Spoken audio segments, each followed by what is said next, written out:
감당하지 못할 자니라. 그러나 내가 나 된 것은 하나님의 은혜로 된 것이니 내게 주신 그의 은혜가 헛되지 아니하여 내가 모든 사도보다 더 많이 수고하였으나 내가 한 것이 아니요 오직 나와 함께 하신 하나님의 은혜로라. 아멘. 바울은 다른 사도들처럼 자신도 이제 부활하신 예수님을 목격한 증인이다라고 말을 하죠. 어떻게 그렇게 얘기할 수 있습니까? 바울은 그 이후의 사람인데 예수님께서 직접 자신을 보여주셨죠. 우리는 이것을 환상으로 보면 안 됩니다. 예수님께서 직접 자신의 몸을 바울에게 보여주셨습니다. 직접 나타나셨어요. 그래서 바울 자신도 직접 예수님께 부르심을 받았기 때문에 사도라고 칭하는 겁니다. 그러나 한편으로는 이렇게 얘기하는 거죠. 교회를 박해하던 자로 살았기 때문에 나는 사도라고 칭함받기가 감당이 안 되는 그런 사람이다. 이렇게 겸손한 태도도 보입니다. 자, 그렇다고 해서 바울의 어떤 이중적인 모습을 보여주는 건 아니에요. 사도로 칭함받는 것을 감당하지 못한다는 고백을 한다고 해서 뭔가 자신의 사도 직분에 대해서 부정적으로 보고 있다는 것은 아니죠. 오히려 이 말은 뭡니까? 사도로서의 사역을 하게 하는 그 하나님의 은혜가 더욱더 크게 극대화돼서 보여주는 그런 효과를 갖습니다. 바울은 자기 선교팀의 모든 일이 자기들이 한 것이 아니라 바로 하나님의 은혜로 한 것이라고 최종적으로 고백을 하는 것이죠. 그러면서 6절에서 자신을 사도보다 훨씬 더 넓은 범위의 뜻인 이 새 언약의 일꾼이라고 말을 하고 있습니다. 바울이 사도권을 변호하는 이유는 자신을 위해서가 아니었죠. 바울은 자기를 대적하는 사람들에게 겨우 자신 한 명만 변호하기 위해서 편지를 쓰진 않았습니다. 자신을 변호하는 목적이나 또 편지를 쓰고 있는 목적이 뭡니까? 모두 복음을 전하기 위해서죠. 그래서 3장 초반에 변호하는 내용에 이어서 후반부에는 모두 이 복음에 대해서 얘기를 하고 있습니다. 바울은 자기 한 몸 변호하는 것에 대해서 별로 중요하게 생각하지 않았어요. 바울한테 있어서 자신을 변호하는 목적은 오로지 이 복음을 증거하는 데 있었다는 겁니다. 우리 6절 보겠습니다. 6절 함께 시작.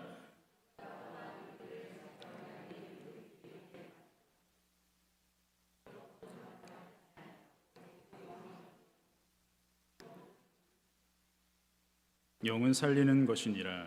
아멘. 바울은 이제 자신의 선교팀이 전하는 것이 무엇이고 또 무엇을 전하기 위해서 우리가 고난과 생명의 위협까지도 감수하면서 일하는지 그 이유에 관해서 이제 천천히 설명합니다. 여기서 이제 율법 조문과 영이라는 말을 이제 대비시키고 있는데요. 바울이 율법을 어떻게 설명하는지 우리 갈라디아서 3장 19절 말씀을 보겠습니다. 갈라디아서 3장 19절 시작. 그런즉 율법은 무엇이냐? 범법함으로 더하여진 것이라. 천사들을 통하여 한 중보자의 손으로 베푸신 것인데 약속하신 자손이 오시기까지 있을 것이라. 아멘. 율법은 죄를 범했기 때문에 이후에 주어진 것이죠. 그래서 율법은 정죄의 기능을 담당합니다. 정죄의 기능이란 게 뭡니까?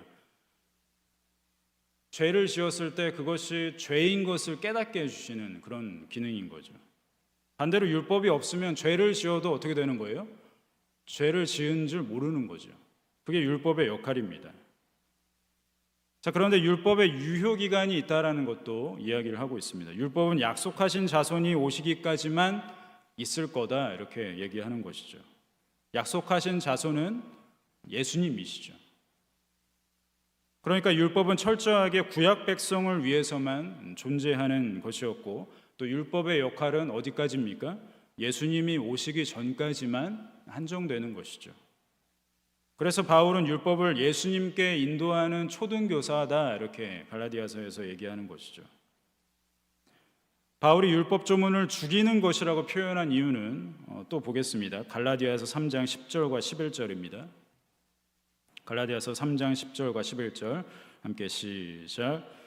무릇 율법 행위에 속한 자들은 저주 아래에 있나니 기록된 바 누구든지 율법책에 기록된 대로 모든 일을 항상 행하지 아니하는 자는 저주 아래에 있는 자라 하였음이라. 또 하나님 앞에서 아무도 율법으로 말미암아 의롭게 되지 못할 것이 분명하니 이는 의인은 믿음으로 살리라 하였음이라. 아멘.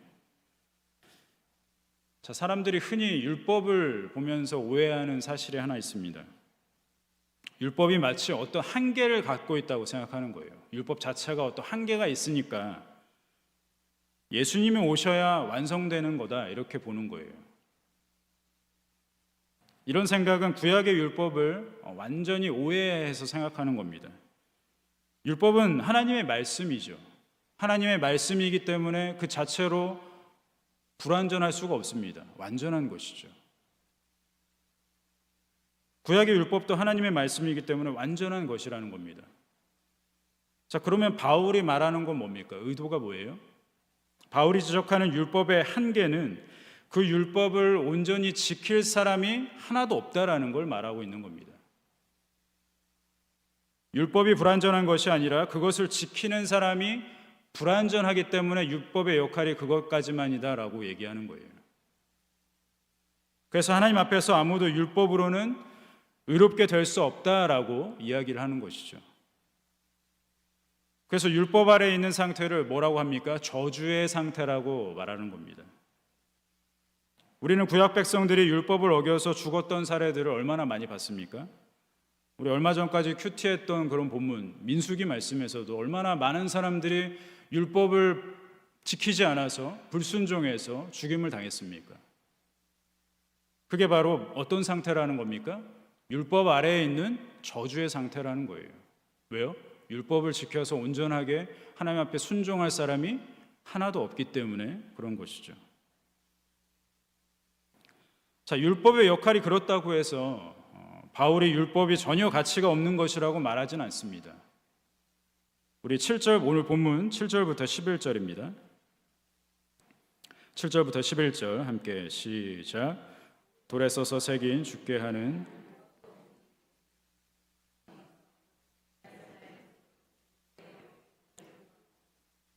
그 얼굴을 주목하지 못하였거든 하물며 영예의 직분은 더욱 영광이 있지 아니하겠느냐. 정죄의 직분도 영광이 있은즉 의의 직분은 영광이 더욱 넘치리라.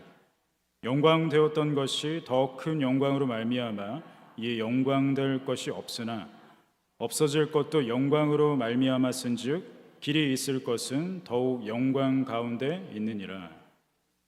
율법에도 분명히 영광이 있었다고 말을 하죠. 율법에도 영광이 부여되었다는 것을 뭐에 얘기하고 있습니까? 모세의 얼굴에 비쳤던 그 광채 때문에 백성들이 모세를 볼 수 없었다, 이 이야기로 풀어내고 있어요.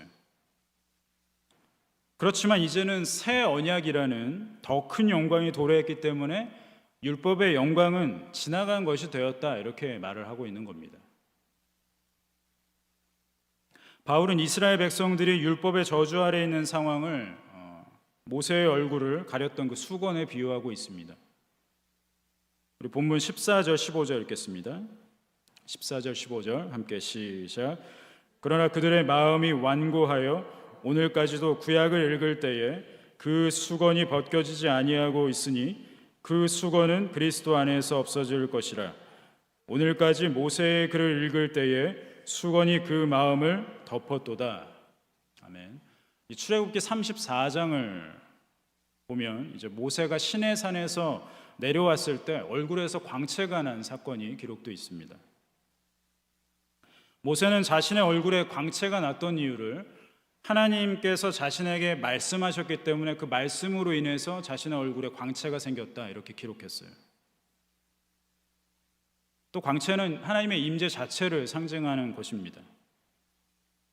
그러니까 어떻게 되는 겁니까? 죄인들 중에 그 모세의 광채나는 얼굴이 비춰지면 어떻게 되는 거예요? 다 죽는 거죠. 하나님의 말씀 앞에, 하나님의 임재 앞에 온전하게 죄를 가지고 있는 죄인이 서 있을 수가 없습니다. 다 죽는 거예요.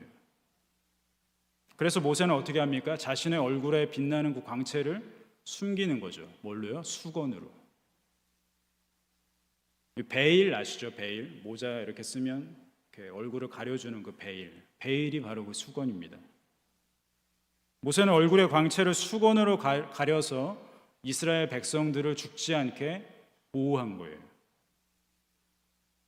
바울이 모세의 수건에 비유한 것은 뭡니까? 여전히 율법의 저주 아래에 있는 속박의 상태를 이야기하는 거죠. 자유의 상태가 아닌 거예요. 왜요? 수건을 가려야만 하나님과 함께 할 수 있는 거예요. 자, 그런 율법 조문에 비교해서 영은 살리는 것이다, 이렇게 말을 하고 있습니다. 율법을 지키지 못해서 죽을 수밖에 없는 사람들을 살리신 것이 바로 예수님이 하신 일이죠. 그것을 가장 효과적으로 사람들 안에 알려주신 분이 바로 성령 하나님이십니다. 우리 16절 17절 보겠습니다. 본문 16절과 17절 함께 시작. 그러나 언제든지 주께로 돌아가면 그 수건이 벗겨지리라.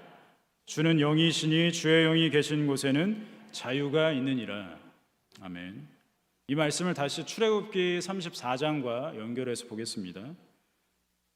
모세의 수건은 속박의 상태를 상징한다고 말씀드렸죠. 그것은 뭡니까? 이스라엘 백성과 연관지어서 생각할 때 그렇다는 거예요. 이스라엘 백성의 입장에서는 모세의 수건이 아직 속박의 상태와 같은 거죠. 그러나 다른 시각으로 볼 때는 전혀 다른 상태를 보여줍니다. 우리 출애굽기 34장 34절과 35절 말씀입니다. 출애굽기 34장 34절과 35절 함께 시작. 그러나 모세가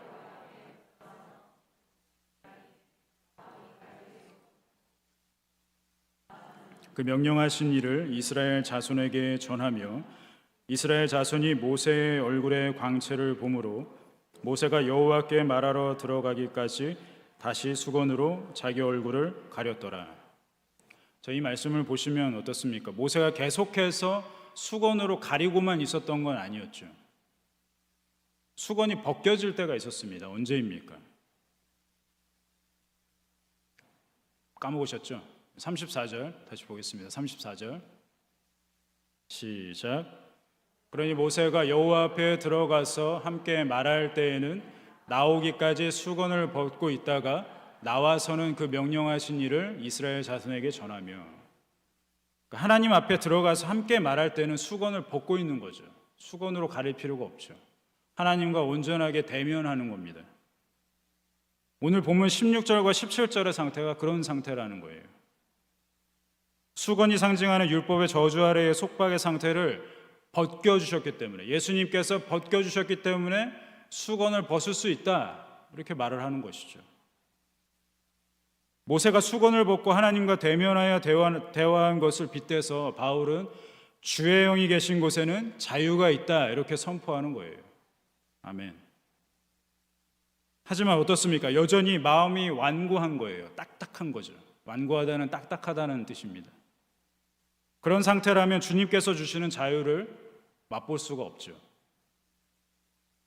14절에 나오는, 오늘 본문 14절에 나오는 마음이 완고하다는 표현을 쓴 건 바울 말고도 이 마가가 있습니다. 이런 표현은 잘 나오지 않는데요, 마가가 쓰고 있습니다. 우리 마가복음 8장 14절에서 21절 말씀 보겠습니다. 마가복음 8장 14절에서 21절 천천히 읽겠습니다. 시작. 제자들이 떡 가져오기를 잊었음에 배에 떡 한 개밖에 그들에게 없더라.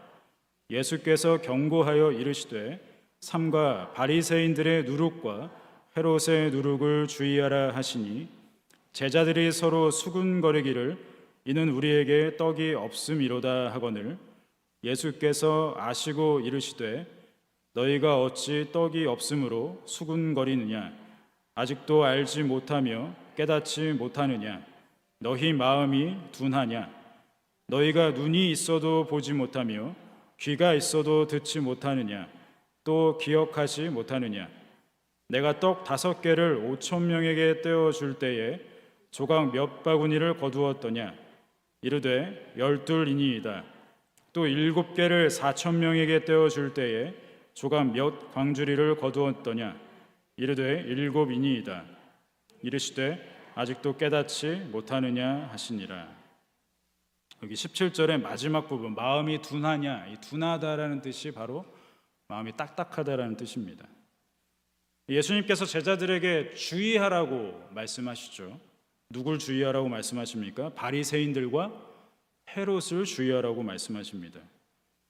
바리새인들과 헤롯이 하는 생각이 누룩 같다 이렇게 표현하거든요. 누룩은 보통 악한 것, 또 부패한 것을 상징하는 단어예요. 그러니까 뭡니까? 바리새인들과 헤롯의 그 누룩을 주의해라. 그들의 생각을 주의하라는 거예요. 그들을 닮지 말라는 거죠. 그들이 무슨 생각을 했길래 닮지 말라는 걸까요? 바리새인들과 헤롯은 이 구약에서 예언된 그 메시아에 대해서 올바르게 생각하지 못했습니다. 삐뚤어지게 생각했어요. 예수님을 올바로 보지 못하는 생각을 갖고 있는 것이 바리새인들이고 헤롯이었기 때문에 그들의 생각을 누룩처럼 여기라는 겁니다. 주의하라는 겁니다. 그런데 제자들이 마음의 상태가 딱딱한 상태였어요. 그래서 책망하시는 거죠. 너희들의 마음이 딱딱하기 때문에 내가 말하는 것을 알아듣지 못하냐 이렇게 책망하시는 거예요. 바울은 자기가 쓴 편지를 특별히 자신을 대적하는 사람들이 읽기를 바랬습니다. 마음이 딱딱해서 아직도 수건으로 가린 상태로 사는 사람들이 살리시는 주의 영의 역사하시는 그 현장으로 나와서 그 수건이 벗겨지기를 바랬어요. 바울은 그 마음으로 이 편지를 쓰고 있는 겁니다. 바울을 대적하는 사람들은 여전히 수건으로 가린 상태로 살고 있는 사람들이죠. 마음이 딱딱한 상태입니다. 그러나 우리는 그렇지 않죠. 이제는 예수님을 통해서 그 수건이 벗겨진 성도입니다. 아멘. 이제는 주의 영으로 인해서 자유를 얻은 사람들이죠. 우리가 이 자유에 대해서 생각할 때 너무 좁게 생각합니다. 그저 죄의 속박에서 해방된 정도로만 생각한다는 거예요. 맞죠? 그 자유가 맞습니다. 하지만 바울이 말하는 자유는 더 큰 뜻을 갖고 있습니다. 하나님의 자녀가 됐다는 거예요. 그 죄의 속박에서 벗어난 상태일 뿐만 아니라 하나님의 자녀가 됐다는 겁니다. 우리가 자유를 묵상할 때는 이 두 가지가 다 있어야 되는 거예요. 그저 죄에서 우리를 구원했다? 이것만 있으면 너무 좁은 의미의 자유만 묵상하는 겁니다. 넓은 의미의 자유는 어디까지예요? 하나님의 자녀가 됐다라는 사실까지 나아가야 되는 거죠. 그러면 하나님의 자녀가 된 특권은 뭘까요? 오늘 본문의 마지막 18절입니다. 18절 함께 시작. 우리가 다 수건을 벗은 얼굴로 거울을 보는 것 같이 주의 영광을 보매 그와 같은 형상으로 변화하여 영광에서 영광에 이르니 곧 주의 영으로 말미암음이니라. 아멘. 한 번 더 읽을까요? 시작. 우리가 다 수건을 벗은 얼굴로 거울을 보는 것 같이 주의 영광을 보매 그와 같은 형상으로 변화하여 영광에서 영광에 이르니 곧 주의 영으로 말미암음이니라. 아멘. 출애굽기 34장에서의 모세의 모습을 기억하시죠? 하나님의 자녀가 된다는 것은 하나님과 대면하는 그 영광을 누린다는 말입니다. 마치 모세가 하나님과 독대해서 말씀을 서로 나눈 것처럼 예수님께서 이루시고 또 살리시는 주의 영이신 성령 하나님께서 우리 각 사람 가운데 역사하시는 그 열매가 바로 우리라는 겁니다. 수건이 벗겨진 우리, 성도. 우리의 마음이 딱딱하지 않고 성령께서 깨닫게 하시는 눈으로 이 하나님의 영광을 바라보고 또 그 가운데 누릴 수 있는 은혜가 우리 가운데 넘치기를 바랍니다. 아멘. 기도하겠습니다. 살아계신 하나님 아버지, 우리가 수건을 쓰고 있는 것 같이 여전히 죄의 속박 가운데 자유하지 않은 가운데 살던 사람들이었지만 이제는 예수 그리스도의 사역으로 인해서 그 수건이 벗겨지고 주의 영으로 말미암아서 그 살리시는 주의 영으로 말미암아 우리에게 참 자유가 주어졌음을 다시 한번 묵상합니다. 그 자유는 우리를 속박에서 자유하게 했을 뿐만 아니라 해방시켰을 뿐만 아니라 하나님의 자녀가 되게 했다는 그 복음입니다. 그 복음을 우리가 듣고 믿고 그래서 이 자리 가운데 성도의 신분으로 하나님 앞에 섰사오니 우리를 하나님과 영광스러운 가운데에 교제 나눌 수 있도록 인도하옵소서.